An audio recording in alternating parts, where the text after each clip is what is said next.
Hey guys, I'm Lighty, and I'm here to talk to you about my Brutus's Lead Sprinkler Berserker. Now, this build is from my Rags to Riches series. If you don't know what that is, it's a series where I start from scratch in a new account and, work my way from the ground up. So this account is, in fact, budget to the degree that I got it up and running within a day or two. Now, it costs multiple Exalted, but if you want to know how to make multiple Exalted, I suggest watching the series itself because it'll pretty much walk you through it. So, Lead Sprinkler is a weapon from Torment League. Now, it's a weird weapon because it was changed twice throughout history. Long story short, it gives you a ton of flat fire damage for all the strength you're stacking. Very similar to how Hand of Wisdom in action does the same for lightning damage. Strength stacking is strictly better because if you're a life build, strength gives you a lot of life. 1.1k strength. I put on Biscos for mapping because literally everyone does in the game. But it sports a pretty good AoE clear speed and insane single target. Now, survivability is also linked to how much damage we do. We do a ton of damage as a Berserker. Because of that, we have a pretty high rate of survivability. Here's a scenario where it's a minus max map, like minus resistance with added cold damage and a twin turbo boss. So for single target, I tend to swap my Sunder for my Molten Strike. It just feels better. Molten Strike is kind of the bread and butter of the build, and I get a lot of fucking value out of my damage with it, and you'll see just what that damage is looking like. And you could literally just sit here and melt things. Even face tanking these bosses, I'm not particularly worried because they just get destroyed anyway. All the hits, they don't really do anything because as long as you don't get one shot, you're never going to die. Mostly because of Cloaked in Savagery. Cloaked in Savagery is one of the Berserker sentences, the other being just 40% more damage and a little bit extra damage taken. This makes it so when we be in Savage hit, meaning we take a hit equal to 15% of our life or more, we leech 100% of damage. All the damage we do. Now that combined with Valpack, meaning, the second we leech, it's instant. It's just we don't die unless we're one shot, which is a pretty fucking dank feeling because you just literally fucking immortal walking around. So let's go over our gear choices a little bit and we'll go into the bread and butter of the build. Lead Sprinkler is where the build originates. It's a high crit chance one-hand mace that essentially just has the ability that adds globally 4 to 7 fire damage to attacks with this weapon per 10 strength. Now we have a lot of fucking strength, so we have a lot of fucking fire damage. How much fire damage? Well, top ending is like 14,000 on Molting Strike. We have some ways of scaling it even higher. Now, we don't get RT, but we don't deal with accuracy, so how are we not missing? It's simple. The shield, like Hasidae or like I said, however you choose to pronounce it, just says your hits can't be evaded, means we can't miss. That still means we can crit, we just can't miss. You combine that with Elemental Overload, meaning if we've crit in the past 8 seconds, we do 40% more elemental damage. All our damage is fire damage, so that's a lot more damage. That's 40 there, and it's 40 from Berserkers. That's already 80% more damage. So you can see where this damage is stacking through the roof. And you've already established that we leech instantly from Cloak to Savagery, and, Valpack makes it actually instant. So that is a ton of damage being leeched back instantly. But, what if you get stunned? Well, that's what you pick up in Wavering Stance. It means you can't be stunned. We can't evade it, but it doesn't matter. Unless we get one shot, we're not dead anyway. For Threshold Jewels, we get Wildfire. This just makes it so our, Molten Strike has 2 more projectiles each and 50% AoE in total. So this just pretty much gives us a free GMP and increased AoE, which is pretty nice. Our tree is mostly strength, life, and wid. Pretty simple shit. We get jewel sockets are pretty high value in general. And we have a couple of jewel sockets here on these dex areas. It's just inertia. All it does is just converts more dex into strength because the whole build, as you've heard ad nauseum, is strength stacking. One thing you could do later on when you get to about 94 is you could pick up Point Blank. And this gives you a little bit more damage for single target and bossing because this is a great build for bossing. Our links consist of Molten Strike, Fire Pen, Multi-Strike, Wed or Elemental damage with attacks, Faster attacks, and Elemental Focus. Now, this is the pretty much basis of our 6 link. I swap in Sunder for Molten Strike whenever I want to do mapping because it just mechanically feels better. And I tend to put in Biscos compared to Zosplood.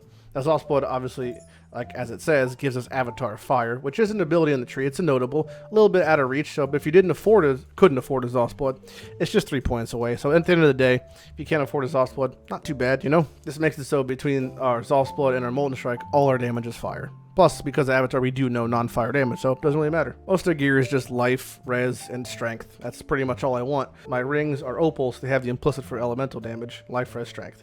I'd want more, elemental damage, but that shit costs a lot. Flasks are all pretty cheap, just, you know, a bleed flask, a shock flask, a freeze flask, and a wise oak. And for the 6th link, I just used a celestial Justicar to get a nice little astral plate, and chaos spammed it myself. Other uniques include Mega Nord's Vice. This just gives us more strength. It's 100 flat strength.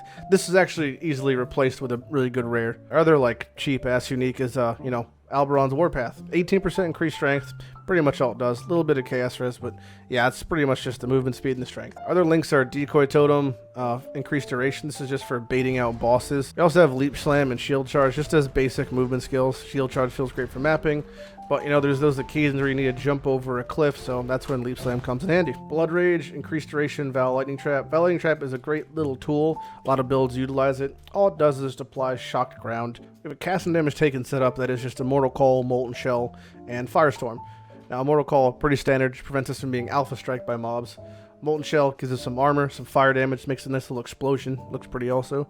And Firestorm is kind of the odd one out. But, you know, because this only procs, we take about 2.5k damage, and since we already established from earlier that Savage hit, you know, that gives us 100% leech. Just proc me take 15% of our life, which is about 1,000 damage. So I'll always have Savage hit when this procs, means I'll always have 100% leech. So as long as I get hit and this Firestorm hits something, it pretty much brings me back to full. Our auras are Herald of Ash, Arctic Armor, and Flammability on Blasphemy. Flammability just gives us a bunch of fucking, you know, Fire Pen pretty much, lowers enemies' resistances. Arctic Armor gives us some nice resistances ourselves. Since we're always stationary, whether we're, you know, Sundering or whether we're Molten Striking, we're always in place, so it just makes us a little bit more tanky. And Herald of Ash gives us some nice fire damage. The build performed great on a budget, and you know, it's been serving me just pretty much amazingly this whole time around. It allows you to do a lot of cool bosses and a lot of difficult content with relative ease. Turbo, Exile, Fizz Reduction, sure, let's give it a whirl. You'll fight a very powerful invading mob. Okay, oh, there's an Exile. I don't have much of a difficult, oh shit. I'm being ambushed. There's a Warbands boss.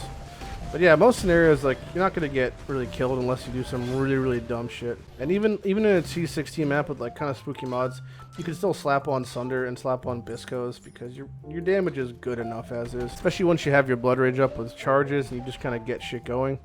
It's pretty easy to get a decent amount of damage with minimal investment. Tooltip's just sitting at, like, 68k, but even then it's way more than that. Like I said, unless you get one shot, you're not dying. It's just not happening. Now, if you're playing in League, this build can be a little bit pricey, and it will be for future leagues as well, because getting a lead sprinkler can be expensive. It is a gated unique. It is locked behind Torment, so it's kind of hard to acquire. So if you're not in standard, it might be a little bit too expensive to play this build as a starter build.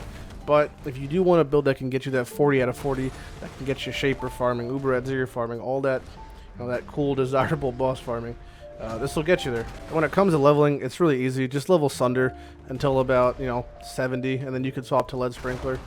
Once you have a decent amount of, you know, strength and your Zoph's Blood, you're good to go. One thing I might suggest is I wouldn't sink really big money into, you know, making this build now if you don't have a lot of currency.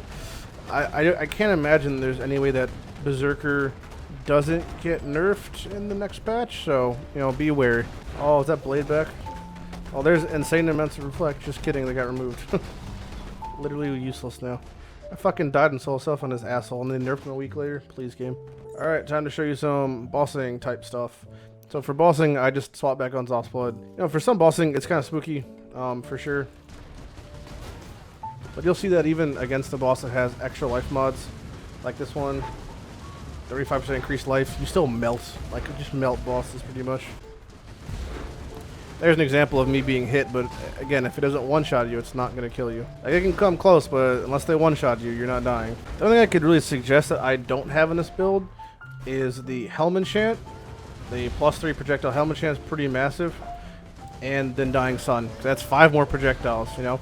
Then eventually you do want to go Point Blank and Conk Effect, but that's really only if you're, like, just farming Shaper and, like, Uber and Shula. Because for Guardians, I have plenty of damage as is, as you can tell. Decoy Totem's a pretty nice little thing. You'd be surprised how good it is, so a lot of builds can just run into 2-link, just Decoy Totem, increase duration. But it'll save your ass, actually. Something's pretty satisfying also about seeing the little fucking meatballs flying around. Don't fuck this up, Lighty. There we go. It's the hardest part of Chimera right there. All that in the Chaos phase. One thing I really like about Lead Sprinkler as a build is it's really cool because I enjoy crafting. It's really cool to, like, work towards insane gear, you know, because you have to, like, get as much strength, T1 strength if possible, on all your gear slots if you can. And I really like that because then it incentivizes me to try like essence craft, to try to like do cool crafts for gear, because I want to get that best in slot sprinkler gear. So yeah, that was the oh my god, again, that was a demo Chimera run. Pretty easy. All the guardians pretty much end the same way. It's just not a hard thing to do bossing with this build. If you want to see demos of me doing, you know, Uber Lab at Zeri, Breach Lords, and that shit, I suggest watching parts of the Rags Riches series.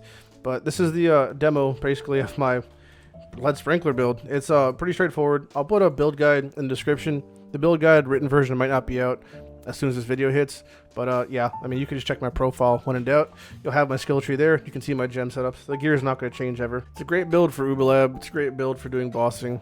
Super safe for mapping, and it's, I mean, relatively budget. It's probably, all the gear right here is like 7x, and you can do everything in the game super fucking easy at level, you know, I was doing 85. You could do it all, no problem. I'm at Lighty. I'll see you guys later. Good luck sprinkling out there, and yeah, Rags Riches. It's a good series. You should go watch it. This build's OP as shit.